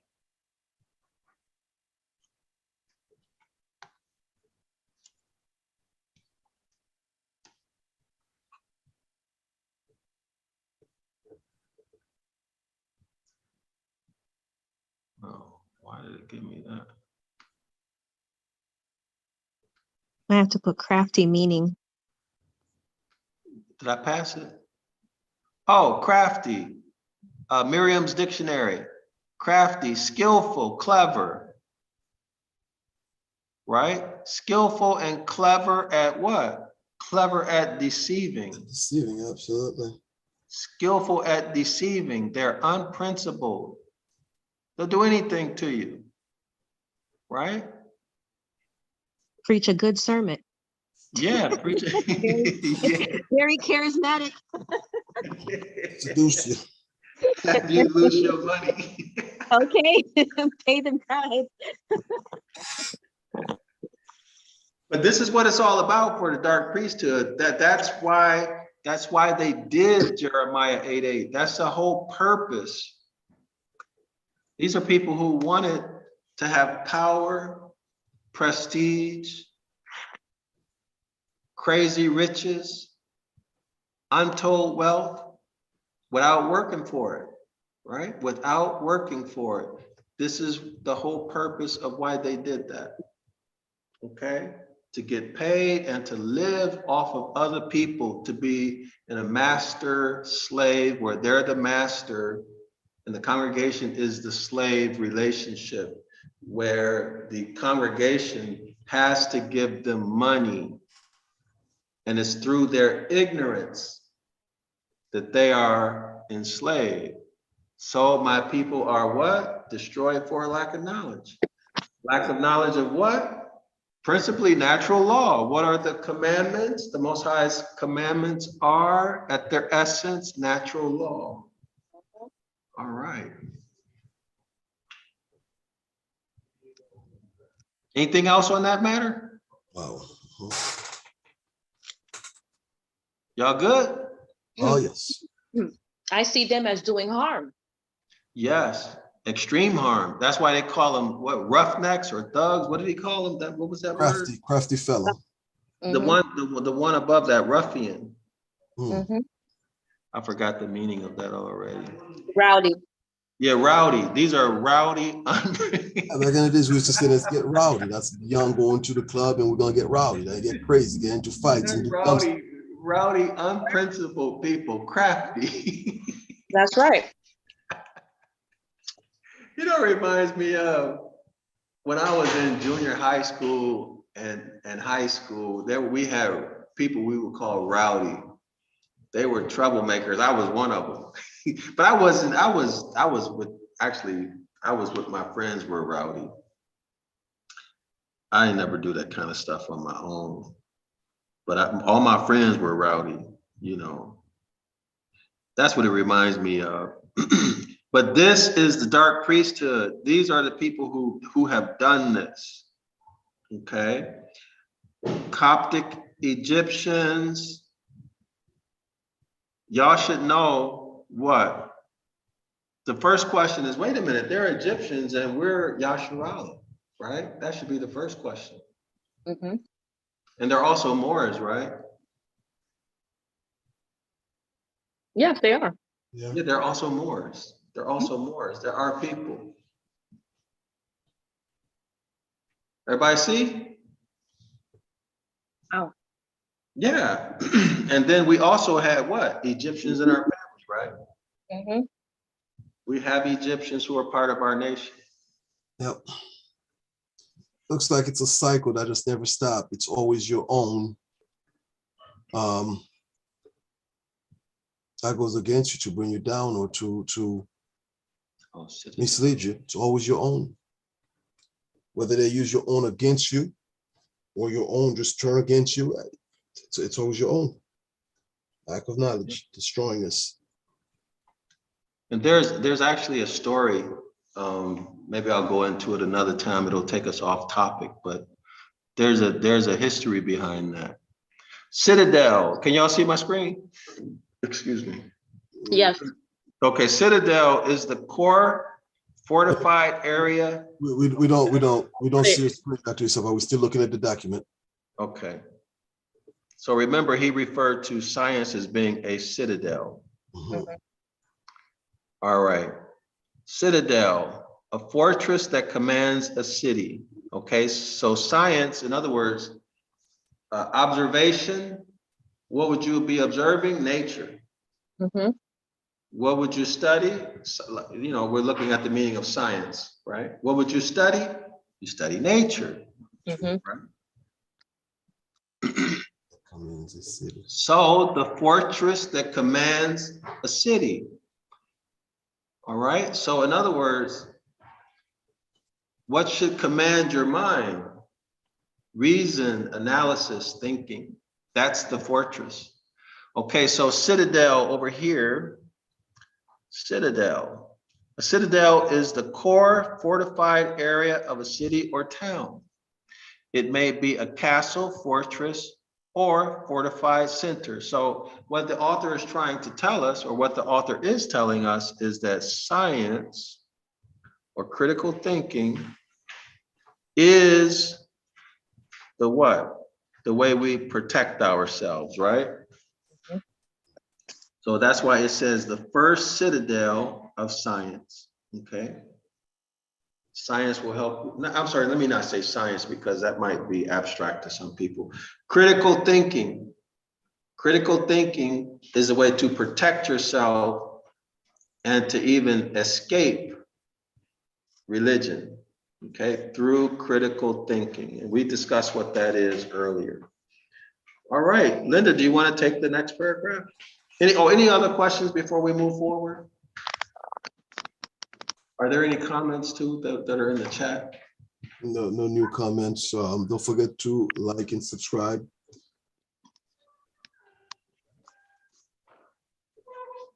There's none? Okay, so can we have the reading of the next paragraph?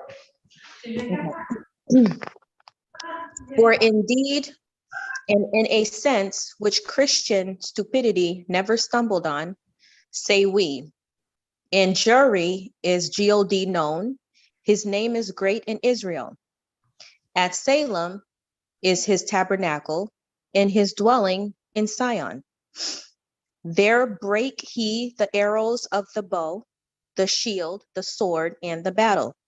In the old Jerry and Cheapside, suppose ye. Yes, quite as probably there as in any Jerry upon earth. But look to the Jerry of the Zodiac, where the houses of the sun, which constitute that heavenly city, are. And there will you see the arrows of the bow in the hand of Sagittarius, the horse in his rider, which the sun is said to break and conquer by suffering and passing through that sign which is so much spoken against, that through death he might overcome him, which had the power of death, that is the devil, the diabolus, the adverse sign, Sagittarius, of which victory Miriam sang, when the sun, rising victorious. Okay. I'm on the left side, okay. Rising victorious in the summer months, throws this constellation below the horizon, so that he seems to be drowned. Sing ye to the Lord, for he hath trampled gloriously. The horse and his rider hath he thrown into the sea. While the psalmist, speaking of the same Lord, that is the sun, S-U-N, when about to enter this sign of the half man and half horse, and therefore reconciling it unto himself, tells us in the 147th Psalm that the Lord delighteth not in any man's legs, neither hath he pleasure in the strength of a horse, which is as innocent of meaning as the gospel itself. If you will be so innocent as to swallow it as gospel, but clear, harmonious, beautiful, and sublime in its astronomical reference to the sun in Sagittarius, who, you will observe, is a man only from his head to his hips, so that he has no man's legs to delight in, while all the rest of him is a horse, in whose strength he has no pleasure, the sports of hunting making but little amends to the sun for his humiliation in the short and gloomy days of November, so that our blessed Savior is becoming what the blessed Simeon calls him, the sign that was spoken against, that is the 9th of the 12 signs, had very strong signs of being a horse, which gave reason enough for the wise men, supposing them only to be wise enough to understand his astronomical Characteristics. when they were inquiring where Christ should be born, to make a pretty good guess that he would be born in a stable. And why should the Christian, who has no hesitation in calling his blessed Savior a lamb? Wait, Linda. Let's stop. Let's go over that paragraph. Okay. Okay. Do you want to give us a summary? Okay, so I'm confused already. It's a lot going on here. And I'm not sure. Okay, so let's go through it. For indeed, and in a sense, which Christian stupidity never stumbled on, say we. And then keep in mind for those people in the audience, the author is expressing himself. So even if the way he expresses himself seems a bit crude, try to hear what he has to say without feeling offended because he's calling the Christians stupid, okay? In the audience, that's for the audience. Try to be open-minded. Dr. Isab, if you you probably have to show the screen back to the paragraph you were actually reading. Okay, thanks. And if I can also add, let's not forget that the same writer as well is actually, I guess you could say, for lack of words, one of them. Yes. And when we say one of them, in other words, one of them who actually give us this Christianity, who gave us, who helped pioneer or played, their role in pioneering this, calling it out.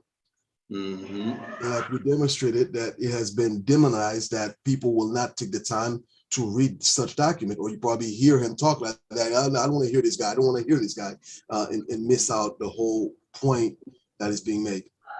Excellent point, Jimmy. Okay, so let's start from the beginning, from the top. For indeed, and in a sense which Christian stupidity never stumbled on, say we. In jewelry is God in heaven, is capital G-O-D. Let me rephrase that. In jewelry is capital G-O-D known. So jewelry would be what? Not the house of Yasharallah. Jewelry is Judaism. Jewelry is Judaism. It refers to Jewish people. Okay, I did not know that. Okay. Yes, Judaism had its beginning during or shortly after Babylonian captivity. Judaism is a religion, whereas the house of Yasharallah, it's a nation, a bloodline nation with the landmass, right? We went through that, the promised land. Common culture, common language. What's the language? Ibaryath. Shared economy. Whereas Judaism is a religion. Anybody can join it from no matter what nation or country you come from. Right. Also bloodline. Yes. No, Judaism, no bloodline. No, I meant Yasharal. Yeah, Yasharallah is bloodline. Judaism, you just have to share the same beliefs. You participate in their same ceremonies, right? Jeremiah 8:8. Ceremonial observances. Okay, so this is jewelry, not the house of Yasharallah. Okay. In jewelry is capital G-O-D known. His name is great in Israel. What is Israel? This is controversial. Some people don't like this, but I'm going to say it. Isis, Ra, and El, a compound word. I-S, Isis, Ra the deity, El, the deity. Okay? Israel. Some people don't like that, but for me, if it looks like a duck, quacks like a duck, it's a duck. You cannot explain that away as far as I'm concerned. That is a compound word. That's for me. You make your own decision. At Salem is a tabernacle, and his dwelling is in Zion. There break he the arrows of the bow, the shield, the sword, and the battle. In the old jewelry, and then the asterisk read, the sermon was delivered in this locality. In Chapside, okay, so that's a city, y'all. Suppose ye or suppose you, yes, quite as probable. Let me read that again. It's dark here, y'all, so I'm reading in the dark. Yes, quite as probably there as in any jewelry upon earth. But look to the jewelry of the Zodiac, where the houses of the sun, which constitute that heavenly city, are. And there you'll find the arrows of the bows in the hand of Sagittarius, the horse and its rider. That's a familiar verse, isn't it? The horse and his rider. Which the sun, that's the S-U-N, is said to break and conquer by suffering and passing through that sign, which is so much spoken against, that through death he might overcome him, which had the power of death. So what is that talking about? That's talking about when winter comes, right? When winter comes and then when spring comes. So death would be the light going away, right? Winter is, the dark part is longer than the light, okay? And summer, well, spring, the sun is coming up, and you're gonna have at the equator, remember Capricorn, Tropic of Cancer, equator, Tropic of Capricorn, 12 hours of daylight, so it's equal, right? So that's the spring equinox, okay, and the fall equinox. All right. Where are we? Okay, so it's spoken against. It's spoken against because What's going to happen when winter comes? Oh, who wants that, right? The sun goes down, no food, or food hard to get, it's cold. You know, people are going to be depressed. Things die in winter, right? All right. Let me find where I'm at again. I'll start here. The horse and his rider, which the sun, sun, is said to break and conquer by suffering and passing through the sign. So the sun is passing through Sagittarius, which is so much spoken against, right? The sun is passing through Sagittarius. That's why it's spoken against. That through death he might overcome him. In other words, nighttime becomes longer than day, right? Which had the power of death. Winter things die. That is the devil, the diabolus, the adverse sign. Sagittarius is the adverse sign, of which victory Miriam sang. So now they're saying Miriam sang about about Sagittarius, right? Okay. That's what it's saying. And this Bible verse is a quote. Well, we'll get to it. Miriam sang, when the sun rising victorious is the summer months. Okay, so the sun what reaches its peak during the summer, right? Reaches its zenith. Its highest point in the sky comes in the sun. I mean, in the summer. All right. So in the summer months, throws this constellation below the horizon, so that he seems to be drowned. Okay. Dr. Yasapa, you have to show the next page that you're reading. Oh, okay, thanks. So give me 1 second. Is this interesting, y'all? Is it? Very, very interesting. Very, very interesting. Okay, good. Let me start.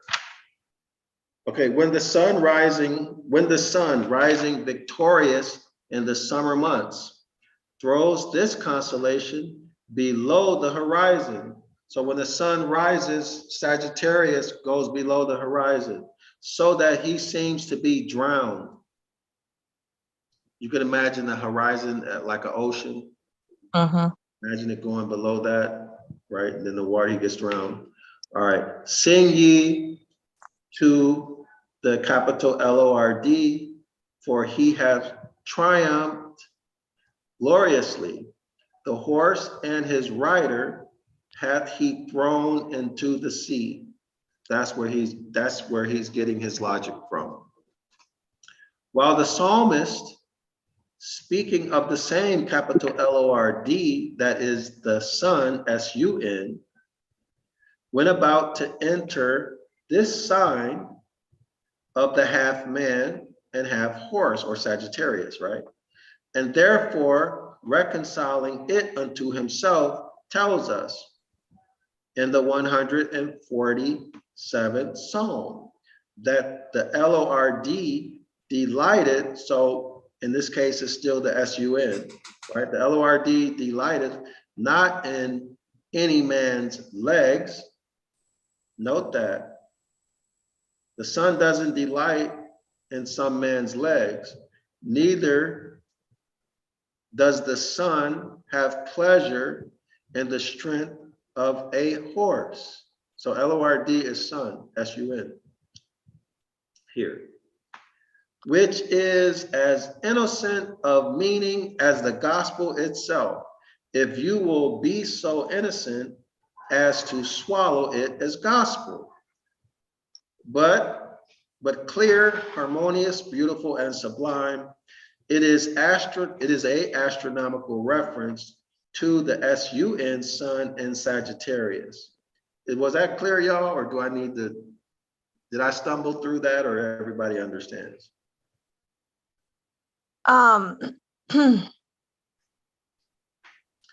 Just replace Lord with sun. Okay, on the second one there. Okay. Right. So that's what's happening. Jimmy, was that clear, or do I need to reread it more clearly? Linda? It feels like there's a contradiction going on here. I just can't. Oh, good. Let's put it out there. Like, for example, the part where it says, "Sing ye to the capital Lord, for he hath triumphed gloriously.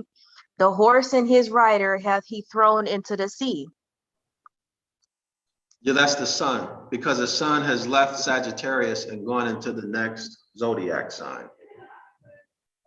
Oh, okay, that makes sense. Okay, I see. Okay. Right. So yeah, let's show it. So remember, every sign that it goes in, it takes on the characteristics and attributes of that sign. Okay.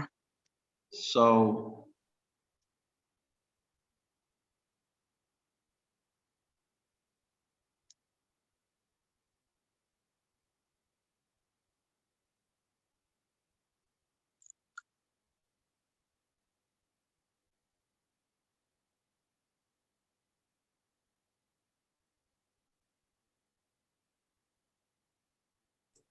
Dr. Isap, are you with us?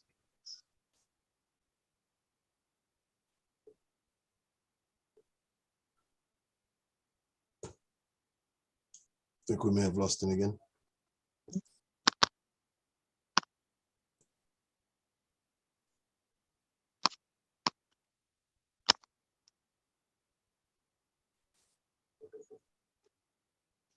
Okay. Yeah, he's Yeah, come back in. Yeah, that first part had me a little confused, but now I get it. It's I guess it's shifting to the next zodiac sign, because it almost sounded like the father was throwing the sun into the sea. into the sea, but when you look at, I guess when you change that LORD and look at it as the sun, it's actually as the sun goes from that Sagittarius sign, it's leaving it into the sea and then going into the next zodiac sign as the cycle continues. Okay, I see. It's moving from one characteristic to the next. Okay, that makes sense. Now I'm starting to understand when we said astronomical. Okay, I'm gonna mute myself out. Dr. Isap is calling me right now. I think he may have issues going in. Okay. Dr. Isap. Oh, wait, oh, never mind.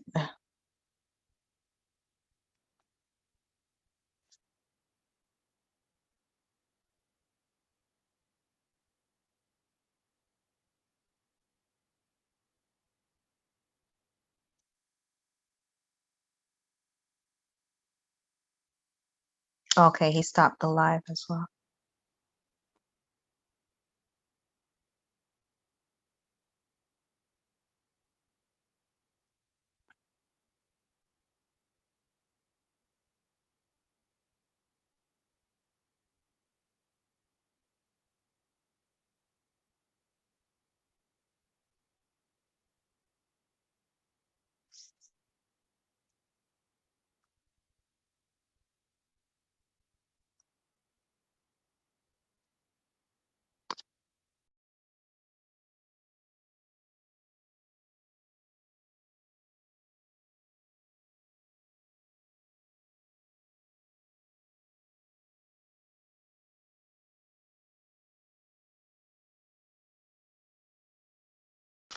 Okay, for those who are still with us, just bear with us a minute. We're just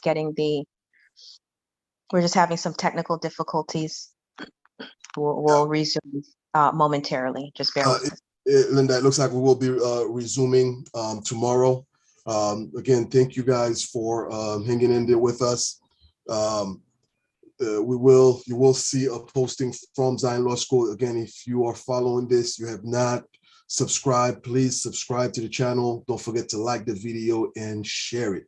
This is the type of information that we have to get out there to our people. That is the only way. By sharing that information and having people hearing this is the only way we can return back to obedience. So again, keep your eyes open, keep your ears open. We will be back with part 3, perhaps tomorrow. Again, if you subscribe to the video and you turn on your alarm, it will alarm you once it is posted. It'll give you the time that we will be back to go ahead and continue going through that document. Don't forget to invite somebody. If you enjoy what you are hearing, and you are hearing something perhaps you have never heard, you've never heard it in this particular manner, it's not wrong to hear it. Compare it to what you know.